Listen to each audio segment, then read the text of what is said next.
Assalamualaikum warahmatullahi wabarakatuh. Okey, apa khabar semua? Sihat? Dah makan belum? Okey, so hari ini kita akan sambung tajuk yang sebelum ni, iaitu tentang beriman kepada hari akhirat. Hari ni kita sambunglah sebab hari tu tak sempat kita dah habiskan kan. Okey, so kita akan terus masuklah memandangkan kelas kita hari ini sekejap sahaja. Okey, so macam hari tu, just malam lah, kita tengok video, kemudian kita tulis nota berdasarkan outline yang ustazah bagi. Outline tu awak kena fill in the blank. Isi tempat kosong tu dengan apa yang ustazah ajar hari ni berdasarkan slide yang ustazah bagi. Okay, so awak kena tengok video ustazah daripada mula sampai habis. Kemudian kamu isi nota tu dan kemudian hantar pada ustazah. Semalam langsung tak ada siapa hantar ke ustazah. Hari ni tolong hantar ya. Walaupun kamu isi kehadiran, tapi kalau kamu tak hantar, macam mana ustazah nak menilai kamu, nak mentaksir kamu? Kamu jangan lupa kita ada PBS, pentaksiran berasaskan sekolah. Kerja yang kamu buat tu, itu yang ustazah nilai. Okey? Sebagai evidence, bukti kamu buat, ustazah nilai kamu. Ustazah nak tengok sejauh mana kefahaman kamu. Okey? So, seterusnya kita akan masuk teruslah kepada beriman kepada hari akhirat. Okey, kita ni dah, yang ini dah, yang ini dah, yang ini dah. Okey, kita habis semalam dekat tanda-tanda hari kiamat. Okey, seterusnya apabila dah muncul semua tanda-tanda ni, kemudian kita akan berlakulah kemusnahan alam. Maksudnya kemusnahan seluruh ciptaan Allah. Ciptaan Allah, langit, bumi, semua makhluknya akan musnah. Bila kemusnahan ni akan berlaku? Kemusnahan ni akan berlaku selepas tiupan sangkakala yang pertama. Siapa yang tiup sangkakala ni? Ditugaskan kepada malaikat Israfil. Dalam surah Az-Zumar, Allah berfirman, A'udzu billahi minasyaitonir rajim wa nufikha fis suri fasa'iqa man fis samawati wa man fil ardi illa man syaa Allah thumma nufikha fihi ukhra fa idza hum qiyamun yanzurun. Maksudnya, dan ditiupkan sangkakala, maka pada waktu itu matilah semua makhluk-makhluk yang ada di langit dan di bumi, kecuali sesiapa yang dikehendaki oleh Allah. Kemudian ditiup sangkakala lagi, maka dengan serta-merta mereka bangun, berdiri, menunggu. Waktu ni bila dah semua orang bangun balik, apa akan dikumpulkan di padang mahsyar. Okey, tadi kemusnahan alam, tiupan sangkakala yang pertama akan dimusnahkan semua alam ni. Langit, bumi dan semua makhluk akan musnah. Kemudian sangkakala yang kedua, kehidupan semula makhluk yang telah mati. Selepas sangkakala yang kali kedua ditiup oleh malaikat Israfil. Ayat yang samalah menceritakan tentang dua, iaitu kemusnahan alam dan kebangkitan semula. Okey, seterusnya macam Ustazah kata tadi, lepas kita dah dibangkitkan, kita akan dihimpunkan di padang mahsyar. Padang mahsyar ni apa? Tempat perhimpunan semua makhluk yang dihidupkan semula dan dibangkitkan daripada kubur. Allah berfirman, yauma tashaqqaqul ardu anhum sira'a dzalika hasyrun 'alaina yasir. Pada hari bumi terbelah untuk mereka segera keluar. Saat mereka segera keluar, yang mati akan dibangkitkan semula daripada kuburnya. Perbuatan menghimpunkan mereka di padang mahsyar itu mudah bagi kami melaksanakannya. Siapa kami ni? Maksudnya Allah. Kenapa? Ada setengah tempat Allah bahasakan aku, Allah bahasakan kami. Menurut ulama lah, kami ni menunjukkan kepada 99 nama Allah. Nama Allah kan ada 99. So Allah menggunakan 99 nama, 99 nama yang dinisbahkan kepada sifat-sifat Allah, kepada kuasa Allah, yang Maha Esa, yang Maha sekian-sekian, yang Maha Pemurah, yang Maha Penyayang. Itu Allah himpunkan dan Allah gelarkan. Allah berikan perumpamaan kepada perkataan kami. So kami tu bernisbahkan kepada Allah sebenarnya. Okey. Seterusnya, okey, hisab dan perhitungan amalan. Apabila kita dah dihimpunkan di padang mahsyar, waktu tu memang semua orang tak ada langsung pakaian. Dah tak kisah dah. Sebab apa? Sebab pada waktu itu kita sedang fikir cukup atau tidak amalan kita untuk dihitung atau dihisap. Okey, hisap ni ialah perbicaraan terhadap amalan manusia. Setelah menerima buku catatan amalan, kalau catatan amalan tu baik, maka dapat dengan tangan kanan. Kalau kata amalan tu buruk, akan dapat sebelah kiri. Dalam surah Al-Ghashiyah ayat 25 dan 26, A'udzubillahi minasyaitonirrajim. Inna ilaina iyabahum summa inna alaina hisabahum. Maksudnya sesungguhnya kepada kamilah kembalinya mereka. Mereka tu hamba kita, makhluk-makhluk Allah ni. Kita akan kembali kepada Allah. Selain itu sesungguhnya tanggungan kamilah soal menghitung amalan mereka. Allah lah yang akan hisap semua amalan-amalan kita. Kita akan beratur. Dinisbahkanlah, digambarkan kita akan beratur untuk tunggu amalan-amalan kita dihisap. Pada waktu itu siapa yang amalannya baik akan berseri-seri mukanya sebab dia suka. Dia tahu dia akan masuk syurga insya-Allah dengan rahmat Allah. Tapi siapa yang amalannya belum cukup, waktu itu memanglah tidak ada lagi dah penyesalan yang berguna pada waktu itu. Sebab kita dah berada di tempat yang segala amalan kita dah takkan diterima. Okey, seterusnya, macam mana amalan-amalan ini dihisap? Letakkan di atas mizan. Mizan ni ialah penimbang amalan yang disediakan oleh Allah untuk menimbang amalan baik dan buruk manusia. Keputusan penimbangan ini yang menentukan sama ada orang itu masuk ke syurga atau masuk ke neraka. Ingat, masuk ke syurga atau masuk ke neraka, walau buat amalan baik banyak sekalipun, tanpa rahmat Allah takkan masuk ke syurga. Ingat, kita masuk ke syurga, masuk ke neraka, masuk ke syurga semuanya dengan rahmat Allah.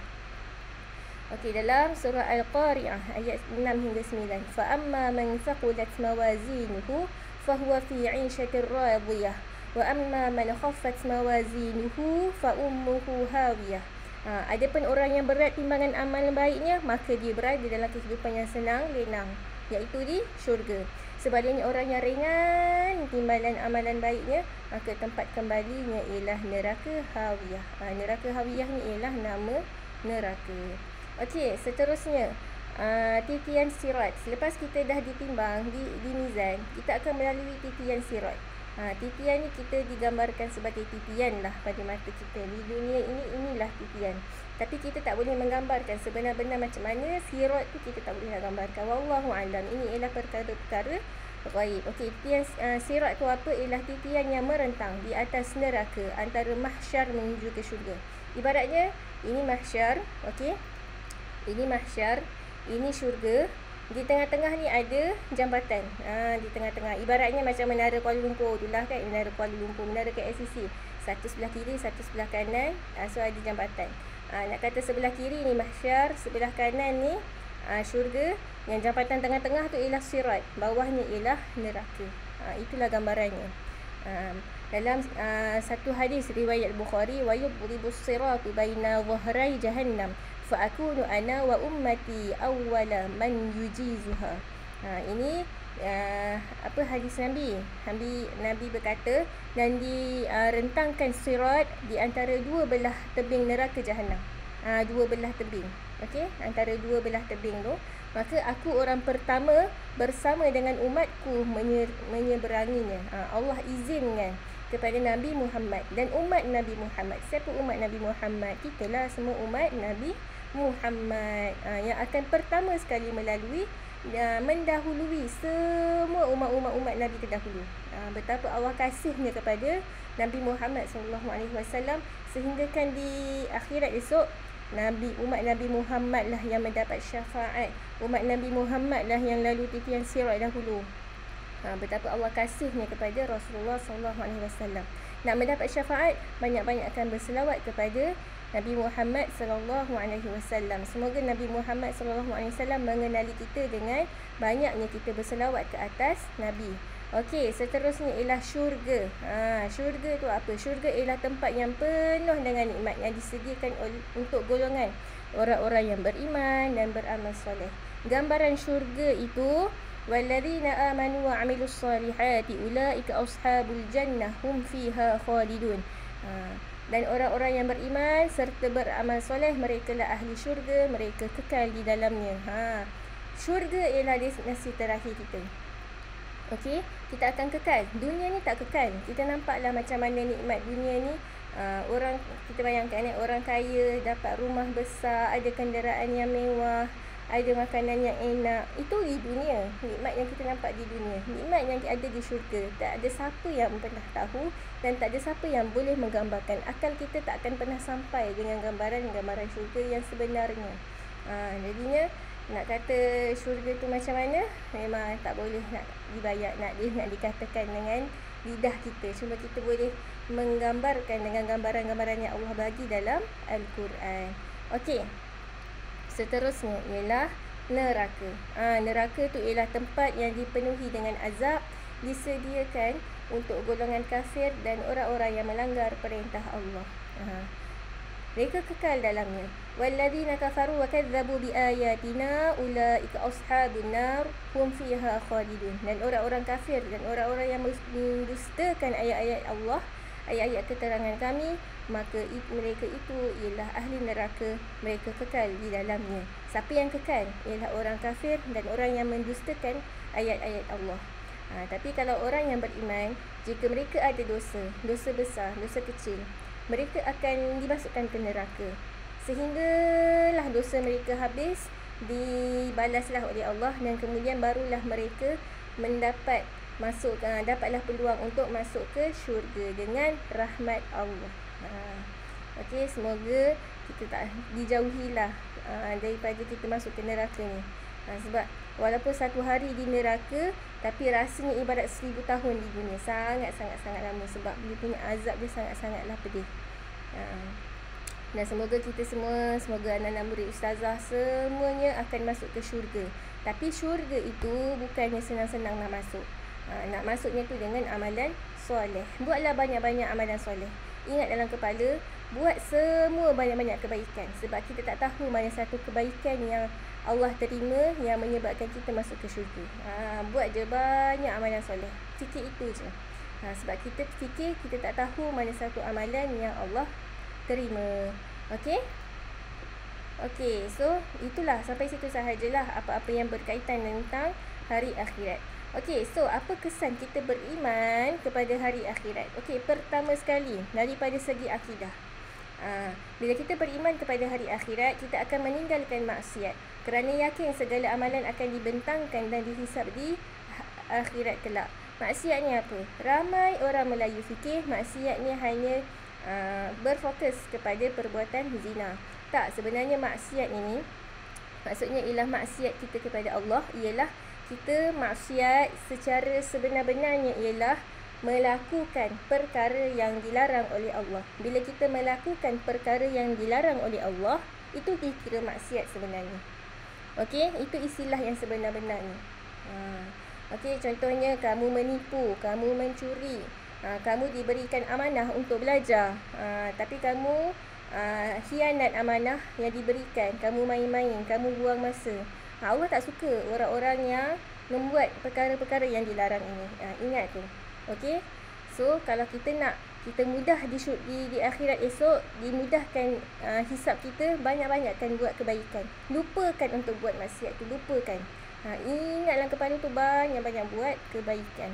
Okey, seterusnya ialah bila kita beriman kepada hari akhirat, kita akan segera bertaubat setelah melakukan maksiat, supaya dapat kita mengelakkan diri daripada api neraka Allah. Itulah hikmahnya kalau kita betul-betul beriman pada hari akhirat. Kalau kata kita lupa, maknanya kita percaya kepada hari akhirat tu hanya senisbah je, nisbi je. Kita tak beriman dengan sebenar-benarnya. So bila kita melakukan perkara-perkara yang dilarang oleh Allah, maksiat tadi, kita kena segera bertaubat. Sebab kita tak tahu kita akan mati bila. So bila kita melakukan dosa je, kita rasa kita lakukan salah je, terus bertaubat. Jangan tangguh-tangguh. Man who plan to change at 12 will die at 11. Siapa yang orang yang dia merancang nak berubah pada pukul 12, sebenarnya dia akan mati pada pukul 11. Itu pepatah orang putih yang pernah Hazal baca-baca dululah. Itu dia punya perumpamaannya. So kalau katalah nak berubah terus, jangan tangguh-tangguh. Jangan ada tangguh-tangguh untuk kita bertaubat. Okey, seterusnya daripada segi ibadah, kesan beriman kepada hari akhirat daripada segi ibadah ialah kita akan sentiasa memperbanyakkan amalan soleh sebab kita yakin bahawa Allah akan menghitung segala amalan manusia dan kita juga akan mematuhi syariat Islam dalam semua bidang kehidupan supaya kita dapat masuk ke dalam syurga. Senang cerita kita akan patuhlah dengan ibadah-ibadah kita. Kita akan buat banyak amalan soleh sebab kita yakin tentang wujudnya hari akhirat itu. Okey? Beza orang kafir, beza orang yang bukan Islam dengan Islam ialah Islam ada hereafter, iaitu hari akhirat. Orang bukan Islam, mereka tidak beriman kepada hari akhirat. Jadi mereka fikir dunia ini ialah satu tempat untuk mereka berseronok. Sebab itulah mereka boleh buat macam-macam. Mereka boleh buat suka hati diorang je. Biarlah. Sebab mereka ialah orang-orang bukan Islam. Mereka tidak ada hari akhirat untuk mereka percaya. Tapi kita umat Islam memang kita percaya kita ada hari akhirat yang akan membalas semua perbuatan-perbuatan kita yang kita buat di dunia. Okey, sebab dunia ni memang tempat Allah uji manusia. Allah nak uji mana satu manusia yang beriman, mana satu hamba-Nya yang patuh, yang taat, mana satu hamba-Nya yang melakukan maksiat tadi, larangan Allah. Okey, seterusnya daripada segi akhlak Islamiah, apakah kesan beriman kepada hari akhirat? Yang pertama sekali ialah kita akan bersungguh-sungguh untuk melakukan kebaikan supaya kita akan mudah melalui titian sirat. Kita fikir tu je. Okey, kalau kita lakukan kebaikan, insya-Allah kita kat titian sirat kita laju. Kita laju je jalan. Sebab macam mana keadaan di atas titian sirat, awak jangan fikir awak ni atlet, awak boleh lari laju atas titian sirat. Tak.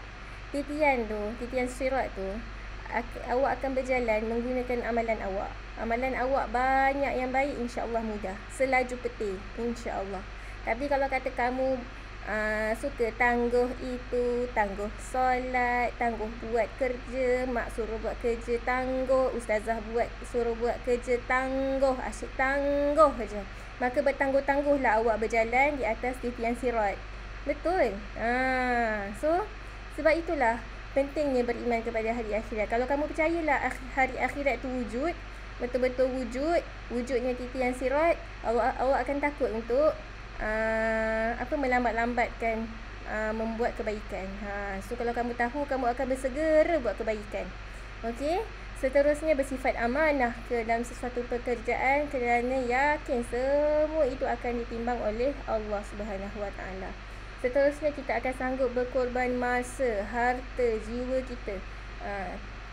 Kita sanggup berkorban apa sahaja untuk Islam, untuk ibadah, untuk kebaikan kerana kita tahu semua itu akan ditulis sebagai amalan baik dan semoga kita akan menerima kitab kita daripada tangan kanan. Okey? So sampai itu sahajalah sebenarnya yang kita perlu belajar.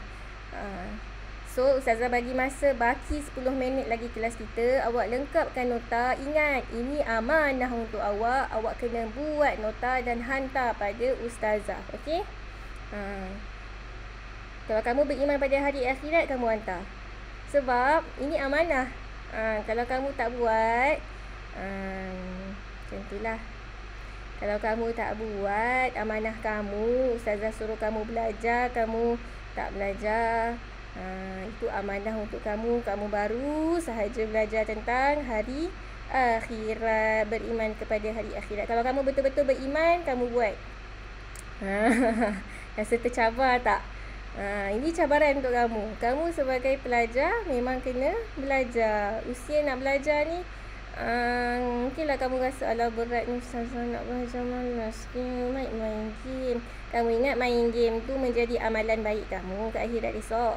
Macam itulah. Fikir-fikirkan. Kamu waktu muda kena manfaatkan masa yang ada supaya kita berharap esok bila kita mati, kita tak tahu kita mati bila, ajal kita bila, kita tak tahu. So semoga kita meninggal esok, kita punya amalan sebelah kanan, amalan baik kita lebih berat. Okey? Kanan Ustazah sini, kiri Ustazah sini. Mungkin kamu tengok terbalik. Ustazah tak tahu macam nak betulkan kamera ni. Okey, ini kanan Ustazah, ini kiri Ustazah. Okey?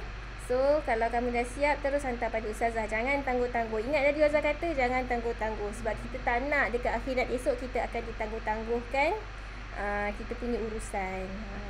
Mudah-mudahkan urusan di dunia. Semoga di akhirat esok Allah mudahkan urusan kita. Itu prinsip kita pegang. Siapa yang memudahkan urusan orang, Allah akan mudahkan urusan dia. Okey? So sekian itu sahaja. Tolong hantar kerja ustazah, tolong. Hantar nota je hantar. Okey? Okey, sekian sahaja daripada ustazah. Assalamualaikum warahmatullahi wabarakatuh.